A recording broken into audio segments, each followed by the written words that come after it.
సుబ్బారావు పెళ్ళయ్యాక వచ్చిన మొట్టమొదటి పండక్కి అత్తవారింటికి వచ్చాడు. ఆ రోజు విందు భోజనం ముగించాక బెడ్రూంలో నడుము వాల్చాడు. పగలంతా ప్రయాణం చేసి రావటం చేత అలసిపోయాడు. మంచం మీద నడుము వాల్చగానే నిద్ర పట్టేసింది. అప్పుడే నిద్రపోతున్నావా యూస్లెస్ ఫెలో అన్న మాటలు వినిపించగానే అదిరిపడి లేచాడు సుబ్బారావు. ఎదురుగా సుబ్బలక్ష్మి. ఇది కళా నిజమా అనుకున్నాడు సుబ్బారావు. సుబ్బలక్ష్మి తనను అంత మాట అంటుందా? ఇది కల అయితే ఎంత బాగుండును. చుట్టూ చూశాడు. అనుమానం అక్కర్లేదు, ఇది నిజమే. తన చేత నిన్న కాక మొన్న మెడలో 3 ముళ్ళు వేయించుకున్న సుబ్బలక్ష్మి నోటి నుండి వెలువడ్డ మాటలవి. సంఘంలో బ్యాంక్ ఆఫీసర్గా తనకున్న హోదాను దెబ్బతీసే మాటలవి. సాహిత్య రంగంలో రచయితగా తను సంపాదించుకున్న గౌరవాన్ని అగౌరవపరిచే మాటలవి. తన అభిమానాన్ని కాల్చివేసే మాటలవి. ఎందుకిలా జరిగింది? సుబ్బలక్ష్మికి తనేం తక్కువ చేశాడు? కట్నం తీసుకోకుండా ఆదర్శ వివాహం చేసుకున్నాడు. ప్రేమించి పెళ్లి చేసుకున్నాడు. అందరూ మెచ్చే విధంగా 3 స్టార్ హోటల్లో గ్రాండ్గా రిసెప్షన్ ఇచ్చాడు. తన తండ్రి కట్టించిన రాజభవనం లాంటి పెద్ద భవంతికి కోడల్ని చేశాడు సుబ్బలక్ష్మిని. మాటల్లో కానీ చేతల్లో కానీ తనింతవరకు నిండుగా హుందాగా గంభీరంగా ప్రవర్తించాడు. మరి సుబ్బలక్ష్మి తనను తక్కువగా అంచనా వేసి ఈ మాటలు ఎందుకన్నట్లు? హలో, కోపం వచ్చిందా? బుగ్గ మీద చిటిక వేస్తూ అడిగింది సుబ్బలక్ష్మి. ఆమె కళ్లల్లోకి చూశాడు సుబ్బారావు. చిలిపిగా నవ్వుతున్నాయి అవి. నీవు వట్టి చేతగాని వెధవ అని తిడితే కోపం రాని మగాడు ఎవడుంటాడు? ఒకవేళ ఉంటే నిజంగా వాడు యూస్లెస్ ఫెలోనే అనుకున్నాడు సుబ్బారావు మనసులో. సుబ్బారావు మౌనాన్ని భరించలేకపోయింది సుబ్బలక్ష్మి. అతని పెదాలను తన మృదువైన వ్రేళ్లతో స్పృశిస్తూ ఇలా అంది. డియర్, నేనన్న మాటకు కోపం వచ్చిందా? సుబ్బారావు మాట్లాడలేదు. పండక్కి అత్తారింటికి వచ్చారు, సరదాగా ఉండాలి కానీ కోపగించుకుంటావెందుకు? యూస్లెస్ ఫెలో అనాలోచితంగా అనేశాడు సుబ్బారావు. ఏమిటో నన్నే అంటున్నావా? అయితే టిట్ ఫర్ టాట్ అన్నమాట అంది సుబ్బలక్ష్మి. అలా అనేంత సంస్కారహీనుణ్ణి కాదు. ఓ, రచయిత గారు కదా, డైలాగ్ చెప్తున్నారా? కాదు, ఉన్నమాటే అంటున్నాను. అయితే నాకు సంస్కారం లేదంటావా? సుబ్బలక్ష్మి బుగ్గలు ఎర్రబడ్డాయి. భర్తను అలా అవమానకరంగా పిలవడం సంస్కారం అవుతుందా? ఇందులో అవమానమేముంది? యూస్లెస్ ఫెలో అన్నది తిట్టుగా మీరెందుకు భావిస్తున్నారు? అయినా నీకు అసలు సరసమే తెలియదు బావా అంది సుబ్బలక్ష్మి. బావా అన్న కొత్త సంబోధన వినగానే సుబ్బారావుకు మతిపోయినట్లయింది. అదేం పిలుపు అని అడిగాడు. నా మనసుకు నచ్చిన పిలుపు, నీ వయసుకు తగ్గ పిలుపు అంటూ సుబ్బలక్ష్మి సుబ్బారావు పక్కనే కూర్చుంది. అయితే నేను ముసలివాణ్ణా? ఏంటి బావా ప్రతి మాటకు విపరీతార్థాలు తీస్తావు? నీవు వయసులో నాకంటే పెద్దవాడివేగా, అందుకే పేరు పెట్టి పిలిస్తే బాగుండదని బాబా అని పిలుస్తున్నాను. నీకిష్టం లేదా? లేదు. భార్య భర్తను ఏమండి అని గౌరవిస్తేనే బాగుంటుంది. చిట్టినాయన, భార్యాభర్తల మధ్య ఉండాల్సింది గౌరవాలు మర్యాదలు కాదోయ్, అనురాగం ఆప్యాయతలు. నేను చనువుగా బావా అని పిలిస్తే మానసికంగా మనిద్దరం చేరువైనట్లు అనుభూతి కలగడం లేదు నీకు? నీ వాదనతో నేను అంగీకరించలేను. నీవలా బావా అని ఇంట్లో వాళ్ళ దగ్గర నన్ను పిలిస్తే నాకు చాలా ఇబ్బందిగా ఉంటుంది తన అభ్యంతరం తెలిపాడు సుబ్బారావు. అయితే ఓ పని చేద్దాం బావా, ఈ పిలుపు పడక గదికే పరిమితం చేద్దాం, సరేనా?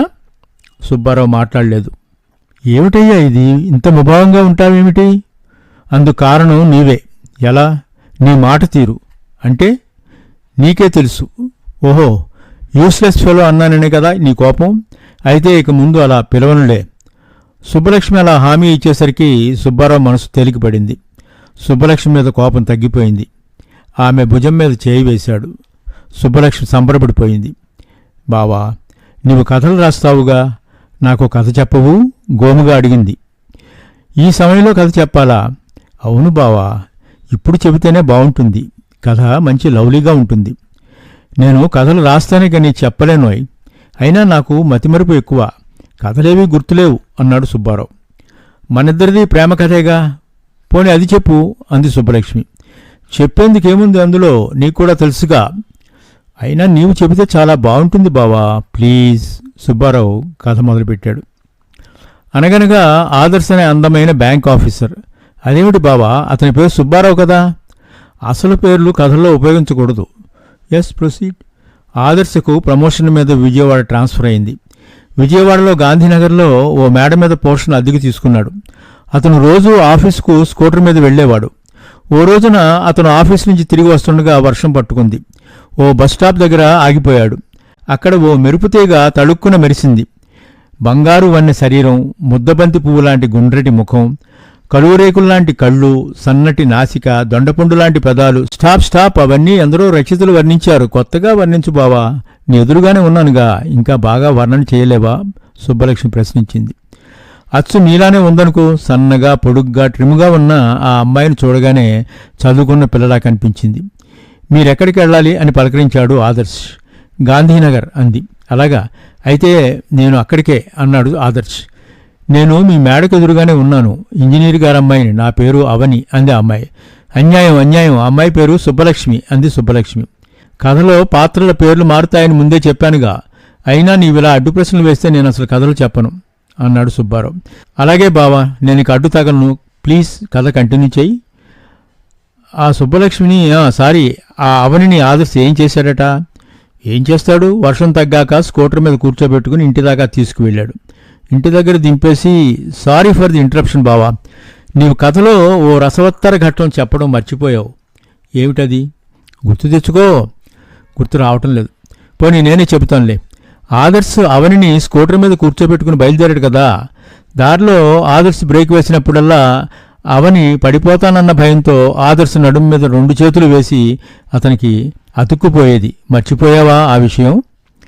మర్చిపోలేదు, కానీ అలా చెబితే పాఠకులు నమ్మరు. మొదటి పరిచయంతోటే ఆడపిల్ల అంత అడ్వాన్స్ అవుతుందా అంటారు. న్యాచురాలిటీకి ఈ సంఘటన దూరంగా ఉందని విమర్శిస్తారు. అడ్వాన్స్ అయిన మాట నిజమే కదా, అందుకు ప్రత్యక్ష సాక్షిని నేనే కదా బావా. పడిపోతానన్న భయంతో నిన్ను చుట్టుకుపోయానుగా. నీవు భయంతో కాదు నన్ను చుట్టుకుపోయింది, మరెందుకని? అలాంటి అనుభవంలోని థ్రిల్ను ఎంజాయ్ చేయాలన్న ఉద్దేశంతో బ్రేక్ వేయకపోయినా కావాలనే నన్ను చుట్టుకుపోయావు.